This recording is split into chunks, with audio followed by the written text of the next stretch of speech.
wakiilka Somaliland ee dalka Kenya Baasha Cawil Xaaji Cumar oo si gaar ah ula hadlayay telefishinka Home Cable ayaa wuxuu ka hadlay waxyaabaha ugu muhiimsan oo qabta xafiiska Somaliland ay ku leedahay dalkan Kenya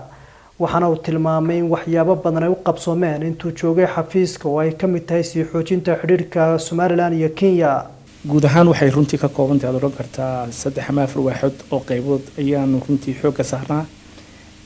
qayb waxa weeye oo aan u adeegnaa bulshada iyagu ku dhaqan dalkan Kenya oo meelaha kale ka yimid u baahan in uga baahan safaarada adeeg fiisiyaal noqoto iyo hadii kale ay u noqoto fududayn waraaqo la tasdiidinayo qaybta kalena waxa weeyaan iyaguna jaariyada ku dhaqan iyaguna reer Somaliland ay halkan degan oo iyaguna u baahan wixii kaalmo hadii noqoto xagga sharciga hadii noqoto xagga waxbarashada waxyaabaha ka xaniman oo iyagana aan ku caawino qaybta saddexaad oo iyaduna dalkan aan joogno ee Kenya xiriirkiisa oo runtii iyaduna korto waa qaybta ugu muhiimsan ee safaaradda adeegyada ka shaqeyso sidii ay u hagaajin lahayd ama uga shaqeyn lahayd cilaaqaadka labada dal muddadii aan xafiiska joogay ilaa September wax badan baa nagu qabsoomay waxa tagtay wufuud fara badan oo xildhibaano iyo ganacsato iyo dawladda ka socda oo dalka tagay booqday xaggana sidoo kale waxa yimi wufuud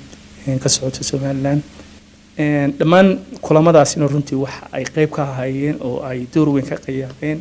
sidii looga shaqeyn lahaa loo horumarin lahaa xiriirka ka dhaxeeya Somaliland iyo Kenya Baasha Cawil Xaaji Cumar wakiilka Somaliland ee dalka Kenya ayaa ka hadlay kulamo kala duwan oo la qaatay qaar ka mid ah safiirada dalalka caalamka u jooga Kenya kuwaas oo sharaxaad ka siiyay waxyaabo uu qabsoomay Somaliland intay jirtay iyo sidoo kale dardargelinta wadahadalada u dhaxeeyay Somaliland iyo Soomaaliya waxaan kulamo la qaadanaa ama la kulanaa dawladaha caalamka iyo halkan safaaradaha ku leh aanu markaa xidhiidh la sameeyno oo aan u soo bandhigno qadiyadda Somaliland iyo sidii arin wadahadalka Somaliland iyo Soomaaliya loo dardargelin lahaa taasoo rajaynayno inay ka soo baxaan midho anfaca Somaliland iyo Soomaaliya iyo in insha Allah de aanu noqono laba dal oo walaalo ah oo si nabadgeliye leh oo walaaltinimo leh u wada jira oo dareysa taana runtii safiirada aan la kulano dalalka Europe ama North America ama Africa ba ha noqdaan dhawaantood waxaad oran kartaa runtii waa dad ka dheregsan qadiyadda Somaliland wakiilka Somaliland ee dalka Kenya Baasha Cawil Xaaji Cumar ayaa sidoo kale ka hadlay xilliga la qabanayo munaasabadda 18 May oo sanad kasta la xuso xafladaasi runtii sanadkan waxay ku beegantay bisha Ramadaan oo 18 May ay ku beegantay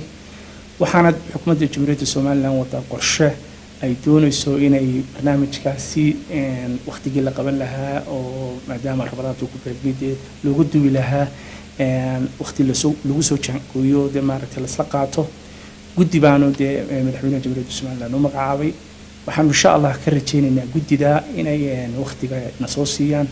laakiin waxaad oran kartaa runtii wuxuu noqon doonaa xafladdaas 18 May mid ka dambaysa marka Ramadaantu inaga dhamaatay kadib la isugu yimaado waxaan rajayn doonaa insha Allah wafdi miisaankiisa leh oo Jamhuuriyadda Somaliland inooga yimaada oo jaaliyada la qaata maalinta waqti Cabdirashiid Obsiye Home Cable TV Nairobi